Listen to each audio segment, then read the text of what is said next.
talaga sa pinakamahirap sa part ng negosyo is yung tao. Ang ini-aim natin dito is, kahit wala ka, nag-run yung business.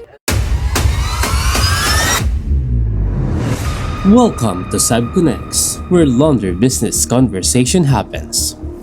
Hello everyone! Welcome to the second episode of our podcast. By the way, I am Raymart, and joining us today, our guest, Miss Joy. Hello everyone! Hello to our viewers! Okay, so kung saan mag-share siya ng mga practical tips and insights and experiences in running a business. And of course, hindi makukumpleto itong podcast kung wala ang ating podcast partner, Miss Jo Antuacan. Diba? Mas marami siyang experiences in terms of running a business, and especially sobrang tagal niya na rin na nag-start ng laundry business, and isa to sa mga pinakauna niyang tinayong business. By the way, before tayo mag-dive in, actually, ang topic pala natin dito sa podcast na to is laundry management. So we're gonna talk about the people, the system, and the scaling in your first year ng business. Before tayo mag-start, I'm just gonna ask you both, dahil kayo naman yung parehong may laundry business, diba? So ang tagal niyo na rin may laundry business. So bakit niyo ba naisipan magtayo ng laundry business, and kailan niyo siya italayo? Start tayo with business. Ako kasi personally, I am former public school teacher.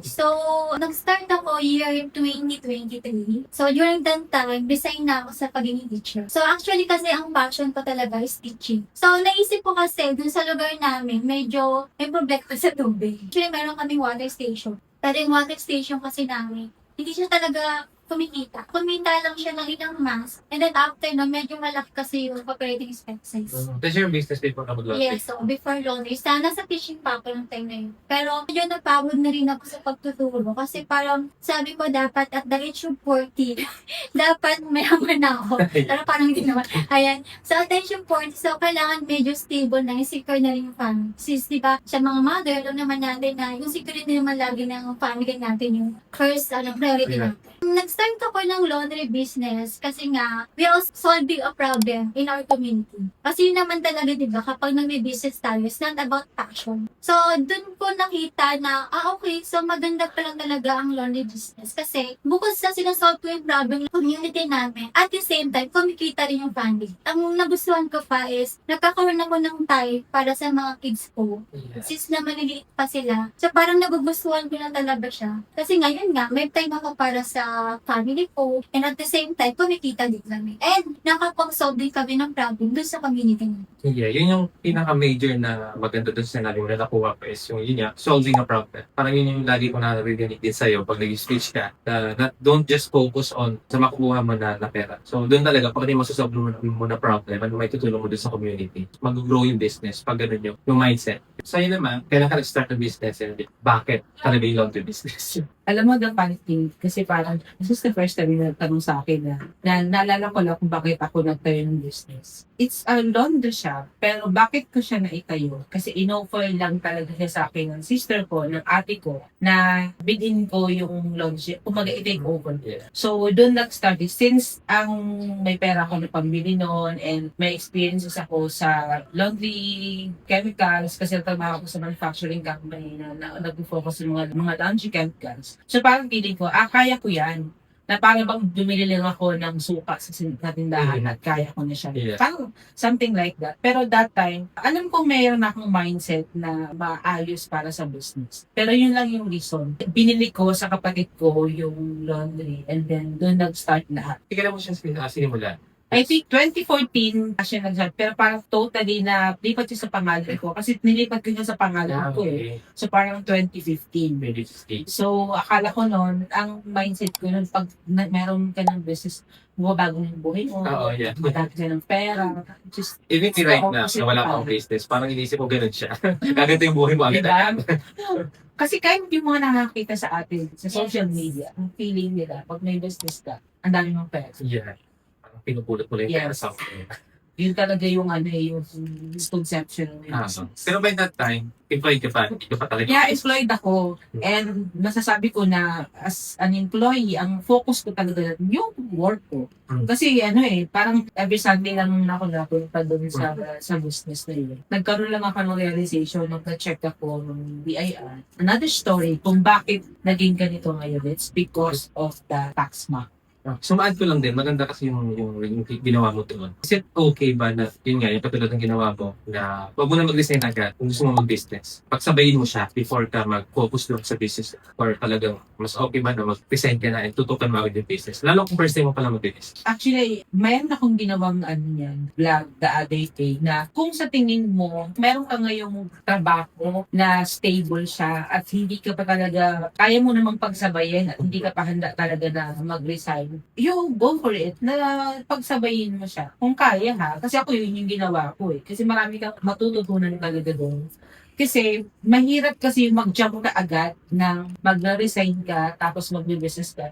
Sa negosyo, posible 2 years, 3 years, wala ka Or or stable siya. nag-ano ka pa lang talaga, nag-build ka pa lang. So kung handa ka doon na wala kang kikitain, pwede mag-jump ka na agad. Pero kung mayroong chance naman na may trabaho ka, stable yung kinikita mo, kasi sanay tayo sa tin-and-trade, may nare-receive tayo, di ba? Yeah. Pero kung halimbawa na pwedeng isabay, ako, ang advice ko, isabay niyo. Maramdaman ko na, ay, kaya mo lang mag-resign. Sa'yo din ba? Ganun ba? Actually, agree ako kay Ma'am Jo. Kasi before din ako na nag-do business, may mga other businesses akong ginagawa habang nagtuturo ako din gamay. So, nag-start ako na mag-online selling sa Shopee, Lazada. And then parang dun ko nakita unti-unti na, okay, maganda pala talaga ang business. Kasi, di ba sa trabaho natin is, kahit gaano ka masipag, fixed yung income, Yeah. yung parin income. Pero when it comes to business, sipagan mo lang talaga siya. Galingan mo, magsipag ka, nakadepende sa sipag mo, yung income mo. So kung tamad ka, syempre wala kang kikitain. Yes. Pero kung masipag ka, lahat bubuhos mo doon sa business mo, for sure, malaki yung kikitain. Sa advice ko, kung gusto na talaga mag-start yung business habang nagtatrabaho kayo, is you have to start small. Pag nakita mo na mas malaki ng income mo sa business kaysa sa trabaho mo, that's the time na mag-resign ka na. Kasi you also have to focus kasi. Focus is the king kasi in the business. Okay, so thank you so much yung dalawa. Based naman sa inyong experience yun. So, ganda namang sinabi niyo. So, though hindi yun yung pinaka-main topic natin. So, magde-direct na tayo. Ay, hindi pa ba? Hindi pa yun, oo. Ako, Maganda yung na tayo doon sa pinaka-main topic natin, which is ang topic namin. So, ulitin ko for this podcast, for this episode is laundry management. We're gonna talk about the people, the system, and feeling your first year ng business. Let's talk about the people. Let's say, meron ka ng laundry business. Umpisahin natin kung paano ka pipili ng empleyado na pagkakatiwalaan mo doon sa business. Say for example, kung hindi ka pa ganun ka tutok doon sa business dahil meron kang ibang businesses or employed ka pa, paano mo mapipili ang pinaka-best na empleyado for your business? for me, hindi yung mapipili eh. Kasi parang it will take a lot of trial and errors talaga pagdating sa task. Pero naniniwala ako na your business will grow the people you build on. Dadaanan mo talaga bilang isang business owner yung mag-hire ka. Pero dapat talaga ready ka dun sa, especially sa laundryship, ito based on experience to, na hindi ka papasukan ng tao mo, mag-absent na lang siya bigla. So dapat dun, meron kang plan B. Ako naman, sanay kasi talaga ako, even sa buhay in reality, na sa lahat ng ginagawa ko, lagi akong may plan A, plan B. Sabi ko nga, yung algorithm is nasa 26 leadership. Yes. Hanggang Z, may plano ako. So, pag hindi nag-okay yung A, dun tayo sa B. Pero, syempre, yung tao yung pinaka magdadala kasi sa business eh. So, dapat pag nakapag-hire tayo, it's our duty to train them, guide them, and take care of them. Kasi, paniniwala ko to, na nasa atin bilang isang business owner, na magtatagal sila kasi manonurture natin sila. It's like parenting. Pagka naayos mo yung pagpapalaki ng mga anak mo, magiging maayos din sila pagdating nila. So, same also sa business, lalo sa laundry. But yun nga, you have to be ready na meron at meron dyan na gagawa na hindi maganda based on experience. Actually, isa talaga sa pinakamahirap sa part ng negosyo is yung tao. Yun talaga yung pinakamahirap hawakan. Kasi yung finances, kaya mo pang gawa ng paraan eh. Yung mga logistic, kaya mo pang gawa ng paraan niya. Pero ang tao talaga ang pinakamahirap. It's about the characters. Pero sama nga si Ma'am Joanne, kasi parang may time talaga na pag bagong tao mo is nagmatigas ang ulo, yun nga, hindi ka papasukan, hindi po may hangover, tapos bukas hindi ka pasok. Or pagkatapos sumahod, hindi ka napapasukan. So, nangyayari talaga siya ngayon. As a business owner, syempre, you have to be natural. So, good thing lang siguro sa akin, I also have leadership. Since teacher nga din ako. So, na-build ko yung leadership sa pagtuturo. And then, ina-apply ko siya ngayon sa business. So, you have to build culture kasi. So, there are two kinds of culture. If you want family culture or sports culture. Pag family kasi, parang, oy, walang iwanan na. Kailangan, pamilya tayo dito. Pero ang nangyayari, pag nag-resign mo isa, mag-resign mo isa. So, ganyan yung parang family. Pero pag sports culture kasi, kailangan hatakin pataas. Kung sino yung naiwan, sabi nga ni John, you have to train them. And you have to nurture them. Nakadepende dapat yung magiging decision mo sa base, hindi lang sa isang tao, or based on your ego or pride, lalo kapag friend mo, di ba, yung katauhan mo. So, there are times na magkakaroon ka ng pride na hindi ko dapat pagalitan. Kasi, syempre, parang masasama din sa akin. Pero, kailangan sa business owner, kailangan maging matapang.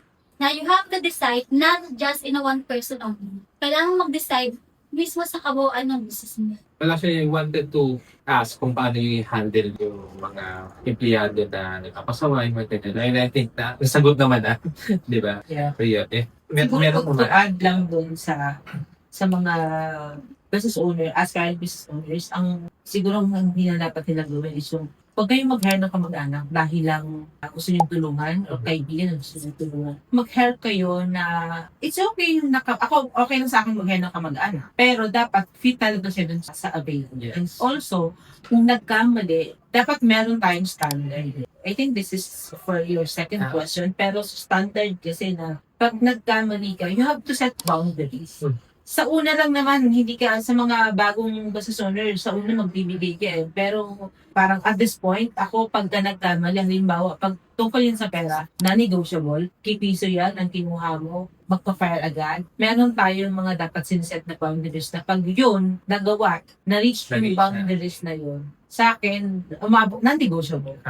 You have to set them free and find another one. Kasi tayo doon sa system, no, very important ito. Ito yung magdadala din ng growth ng business. I know mas maganda na may system, diba? So, paano mo siya i-build yung system? Kung saan ka mag-base or ano yung susundan mo, paano mo siya gagawin yung system? Kasi kailangan talaga ng system. Lahat ng business may system. It will depend on kung ano yung business na gagawin mo. Yeah. Kasi magkakaiba kung anong industry. Halimbawa, sa laundry siya, eto kami, let's say, if you choose Seb Equipment, magbibigay kami ng mga tips sa inyo kung paano nyo gagawin yung negosyo nyo, lalo dun pagkakaroon ng isang sistema.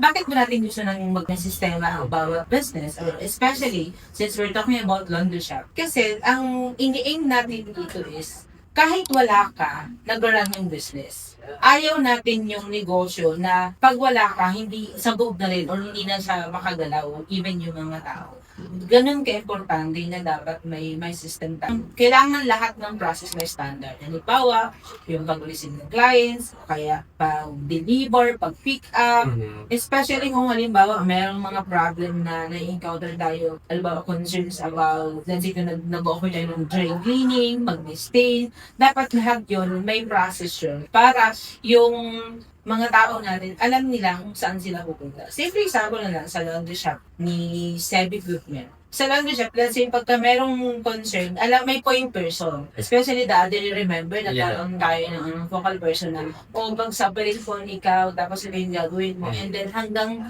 saan nyo lang si private decision natin. Pag hindi na talaga kaya, saka nyo lang siya sabihin sa upper management. Sa business kasi, kailangan talaga may system. Kasi nga, kaya tayo ng business. Para, family natin. Kasi paano natin maiwan yung business kapag, halimbawa, nandun ka pa rin. Sabi nga kapag ang business is, andun ka palagi, physically, mentally, hindi yung business, self-employed yung tao.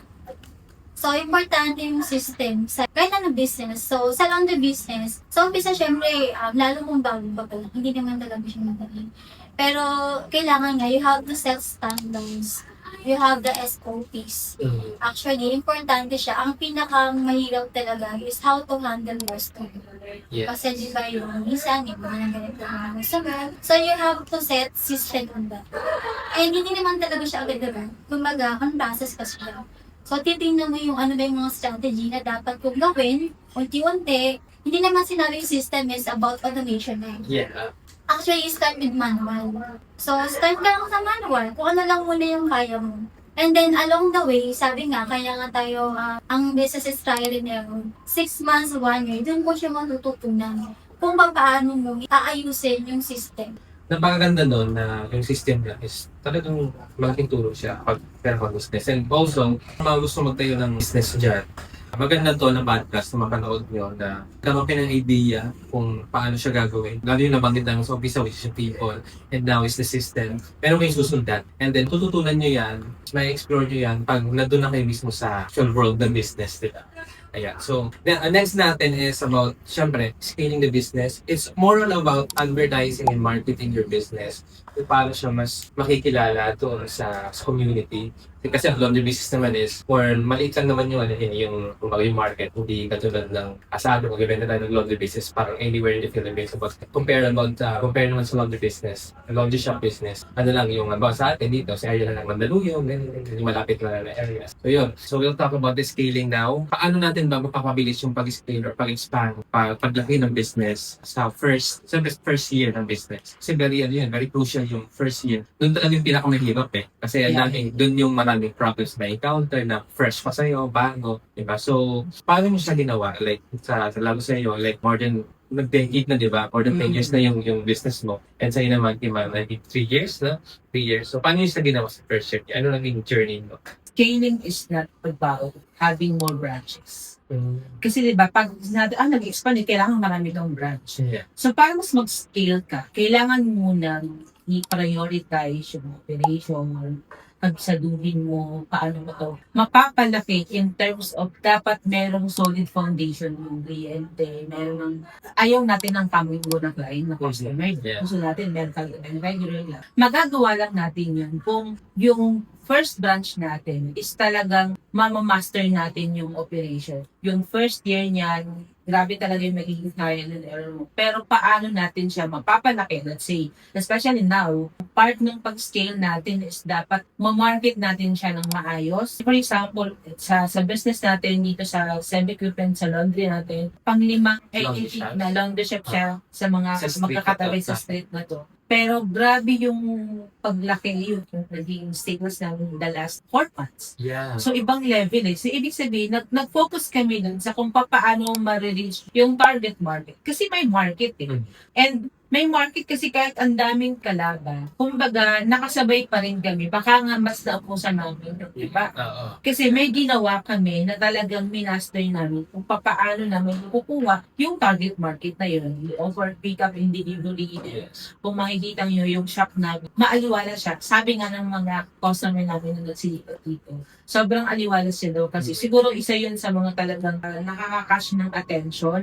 So for me, right now, ayoko munang mag-branch out Gusto ko talagang, kasi ano pa lang to we started Feb here. Para sa akin, i-master namin yung buong operations, even yung people, the system, and that's for me, one way of scaling. Tsaka yung laundry business natin dito, yung laundry shop is nasa pag-trial ng system. Yeah. Kasi we are still building a system. And we're doing great. Yeah, we're doing great actually. We're doing great and we are offering best doon sa community. Dami nang magpapalaba kahit marami ng existing na laundry shop. So sa'yo ma'am, doon sa area nyo, kasi iba yung, kumbaga, parang province na, medyo province na siya, compared dito, talaga city siya. Paano nyo siya So, na-scale? actually, during my first year, sabi mo, di ba, start smooth. So, I started lang talaga sa yung mga manual machine, yung mga household machine. Unang talaga akong start. Nagkaroon na po na parang confident na mag-add ng machine nung dumami na yung customers. Yung advice ko na may bibigay, lalo sa mga nag-start pa ng laundry business, is for you to scale your business is, sabi nga ni ma'am, number 1 is marketing. So, importante yung marketing. Eh, sabi mo nga, hindi naman ganun kalaki yung market kasi nga, around the area ang kailangan ng market ng business. Ay, ng business. And also, dapat yung system. And also, hindi ka basta-basta mag-expand or mag-add ng branches. Kasi remember, adding a branches is another expenses din siya. So, like, kapag may another branch ka, of course, magbayad ka ng rent, staff, another tax na naman siya. So, mas maganda if kailangan alam mo na yung numbers mo. You have to know your numbers in data before ka mag-scale. So, dapat computed mo na itong isang business ko na to, magkano ba yung profit mo? Mag-add ng another branch para madagdagan yung profit ko. Kasi ang mangyayari, pag nag-add ka ng another branch, ang mangyayari is, kung mahina yung branch na yun, makukuha niya yung profit na nandun sa niche. So, yun lang, you have to know your numbers and data before you scale your business. So to summarize lang yung discussion natin today about laundry management. So importante na dapat talaga tandaan natin na your business will grow as much as the people you build. Tayong matakot mag-train ng tao or mag-train ng staff kasi talagang dadaan tayo sa trial and error. Meron dyan makukuha ka na maayos, meron hindi. Pero tandaan natin na tayo ang magbibigay ng direction sa staff or sa employee natin. And for the system naman, so tulad ng sinabi ko kanina na pag walang sistema yung negosyo natin, mas problema tayo dun as business owner. Kasi kailangan lagi tayong nandun sa negosyo natin. So, importante talaga yung sistema. We have to set standards sa lahat ng processes natin sa negosyo. And also naman, sa pag-scale, dapat hindi tayo, yun nga, sabi ko nga kanina, scaling is not just about having more branches.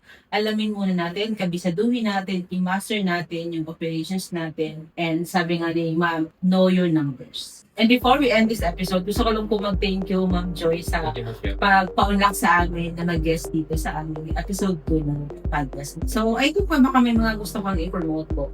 Ayan, sa mga viewers natin. So, sa mga naghahanap ng laundry shop, so meron kami sa Dasma Cavite. I have 2 branches there. And sa mga gusto na mag-planning na magtayo ng laundry business din, katulad namin. So, you can follow Spin Angel Laundry Solutions. And also, i-promote ko na din yung community ko, no? Yung Laundry Partners community. So, if you have some questions about how to operate laundry business, you can follow or mag-add kayo doon sa page, Laundry Partners community. There's sa Facebook group po. Yes po. Pwede sila mag-join. Yes, so nasa 3,000 plus na sila. Yung members. Oh, dami na po, Ma'am. Dami. Yes. Thank you so much, Ma'am. And for us naman sa Seb Equipment, you can follow our page, Seb Equipment and Supply Corp, and also our TikTok. Ilalagay lang namin sa comment section. And also, abangan niyo po yung aming bagong website na I think malalaunch namin this coming September or August. Abangan niyo po para sa lahat ng viewers na gustong magtayo ng laundry shop, you can visit us here sa office namin sa Mandaluyong, and also you can message our page. So to add lang din, we also have an office in Bicol, in Legazpi City. For those interested sa mga Bicolanos dyan, you can visit our office in Legazpi City. And also, pwede kayo mag-message sa aming Facebook page. That's Seb Equipment and Supply Corp-Legazpi. Pwede nyo kami follow and message us if you're interested to start a business. Shares, follow, likes. So thank you so much, everyone. Until our next episode, see you! See you guys!